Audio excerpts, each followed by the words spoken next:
날마다 쓰는 나의 신앙일기 TV 데일리 큐티 나무향기입니다. 오늘은 아모스 3장 13절에서 15절을 묵상하겠습니다.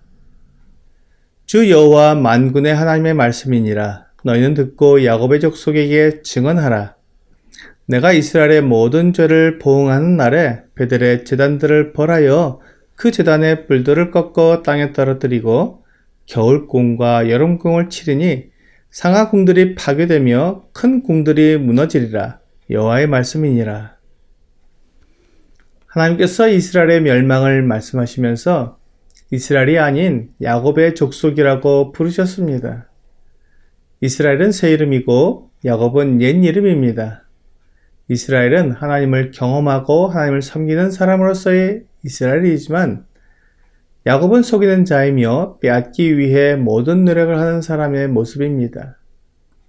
하나님께서 이스라엘을 야곱의 족속이라고 부르실 때 그들의 본성과 근본을 깨닫게 하려고 말씀하시는 것임을 알 수 있습니다. 하나님께서 이스라엘의 죄를 보응하실 때 베델의 제단들을 벌하여 그 제단의 뿔들을 꺾으시겠다고 말씀하셨습니다. 베델은 여로보암 2세의 왕실 지성소였습니다. 그러므로 베델의 제단은 이스라엘에서 가장 중요한 종교적 장소였습니다. 여로보암 1세가 북왕국 이스라엘을 세울 때 황금 송아지를 세웠던 장소입니다. 여로보암 1세는 이스라엘 백성들이 절기 때마다 남왕국 예루살렘 성으로 가서 예배하는 것을 몹시 못마땅하게 생각했고, 그래서 예루살렘의 성전을 대체하기 위해 이스라엘 가장 북쪽인 단과 남쪽 부분인 베델의 제단을 만들고 황금 송아지를 세운 것입니다. 북왕국 이스라엘은 하나님을 알았지만 하나님을 섬기지 않았고 그들이 하나님으로부터 받은 율법이 있으나 육신의 정욕을 위해 잊어버린 것입니다. 이와 같이 북왕국 이스라엘의 타락과 멸망의 근거지는 바로 베델의 제단이었습니다. 베델 제단에 붙어있는 뿔은 제단의 권위를 나타내는 것이었습니다. 그러므로 하나님께서 이 제단의 뿔을 꺾어 땅에 떨어뜨리는 것은 베델에 있는 제단을 부인하고 그 제단의 불의함을 말씀하신 것입니다. 하나님께서 그 뿔을 꺾으실 것이기 때문에 이스라엘의 거짓 종교를 꺾어버리실 것을 말씀하신 것입니다. 하나님을 떠난 사람들은 거짓 종교를 만듭니다. 그리고 그 거짓 종교를 통해 보호를 받고자 합니다. 우상에게 복을 빌며 수많은 희생을 바칩니다. 그런데 우상이 무슨 힘이 있으며 거짓 종교가 무슨 능력이 있겠습니까? 그들이 어떻게 사람을 보호하며 사람들에게 복을 줄 수가 있겠습니까? 그들이 아무것도 아니고 아무 능력도 없다는 것을 적나라하게 드러낼 필요가 있기에 하나님께서 그 제단의 뿔을 꺾어 땅에 떨어뜨리시는 것처럼 거짓 종교들을 무너뜨리실 것입니다. 하나님은 그들의 죄가 거짓 종교에서 시작되어 그들의 욕심에서 꽃을 피웠음을 보여주시기 위해 겨울궁과 여름궁을 치실 것이라고 말씀하십니다. 이스라엘은 왕들과 귀족들과 높은 지위에 있는 자들의 욕심 때문에 더욱더 타락하게 되었습니다. 그러므로 이스라엘 타락의 근원지인 높은 자들을 징벌하실 것입니다.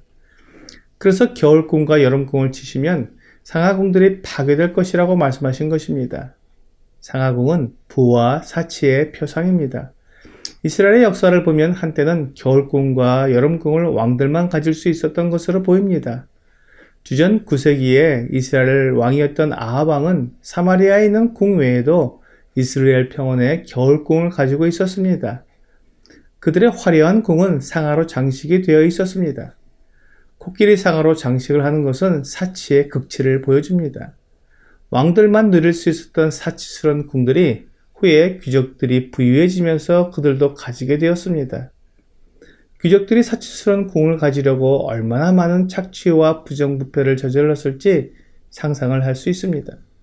이 모든 것을 이스라엘을 심판하시는 하나님께서 다 파괴하시고 무너뜨리실 것입니다. 하나님께서 모세에게 이스라엘의 왕을 세울 때 어떻게 세워야 하며 그는 어떤 삶을 살아야 하는지 신명기에서 말씀해주고 있습니다. 신명기 17장 16절과 17절은 그는 병마를 많이 두지 말 것이요 병마를 많이 얻으려고 그 백성을 애굽으로 돌아가게 하지 말 것이니 이는 여호와께서 너희에게 이르시기를 너희가 이후에는 그 길로 다시 돌아가지 말 것이라 하셨음이며 그에게 아내를 많이 두어 그의 마음이 미혹되게 하지 말 것이며 자기를 위하여 은금을 많이 쌓지 말 것이니라 라고 말씀하고 있습니다. 하나님은 왕들이 백성들을 위해 군림하며 다른 나라에 자랑하기 위해 병마를 많이 두고 또한 아내를 많이 두어 정치적으로나 군사적으로 안정을 꾀하려는 것을 그만두게 하셨습니다. 그리고 자기를 위하여 은금을 많이 쌓지 말라고 하셨습니다. 하지만 이스라엘의 왕들은 하나님께서 금하신 이 모든 것을 정확히 다 지키지 못한 것을 알 수 있습니다. 그들은 하나님을 의지하기보다 병마를 의지했으며 아내를 많이 두어서 정치적으로 정적을 없애고 이웃 나라의 공주와 결혼을 함으로 전쟁을 하지 않는 방법을 사용하기 원했습니다. 모두가 하나님을 의지하지 않고 사람의 방법, 사람의 힘을 의지한 것입니다. 하나님은 이러한 방법들이 하나님을 떠나게 만들며 또한 이스라엘이 죄에 빠지게 만드는 것임을 알고 계셨기에 그것을 막으신 것입니다. 또한 왕이 자기를 위하여 은금을 많이 쌓게 되면 백성들의 삶은 피폐해지게 되어 있습니다. 세금을 많이 거두고 뇌물을 받으며 정당한 방법이 아니라 부정한 방법으로 거래를 함으로 많은 부를 축적하게 됩니다. 이렇게 할 때 나라는 기울어지고 백성들은 죄에 빠지게 되며 결국 망하게 되는 것입니다. 야고보서 1장 15절은 욕심이 잉태한 즉 죄를 낳고 죄가 장성한 즉 사망을 낳느니라 라고 분명히 말씀하고 있습니다. 교회 안에서도 인도자들의 범죄와 타락이 성도들을 죄에 빠뜨리고 교회를 무너지게 만드는 것을 봅니다. 사탄은 언제나 인도자들이 넘어지도록 유혹하며 그 마음에 욕심을 넣어주는 것을 볼 수 있습니다. 하나님은 이런 일에 유혹되지 않고 충성된 인도자들에게 반드시 상을 주실 것입니다.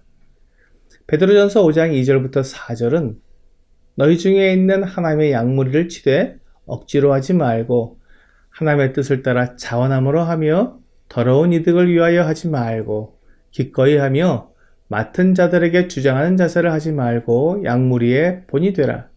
그리하면 목자장이 나타나실 때에 시들지 아니하는 영광의 관을 얻으리라 라고 말씀하고 있습니다. 오늘의 적용 질문을 보겠습니다. 부귀영화를 누리기 위해 백성들을 죄에 빠뜨리는 왕족의 모습을 보면서 어떤 느낌이 듭니까? 사람의 욕심은 끝이 없으며 그 욕심이 결국 모든 것을 다 무너뜨리게 하기 때문에 두려운 느낌이 듭니다. 사람을 이렇게 타락시키고 무너뜨리는 욕심이 참 무섭습니다. 오늘 나를 망가뜨릴 뿐만 아니라 가정도 직장도 그리고 하나님의 교회도 모든 것을 다 망가뜨리는 욕심을 버리고 겸손한 마음으로 주님을 따라가는 여러분과 제가 되기를 주 예수님의 이름으로 기도합니다.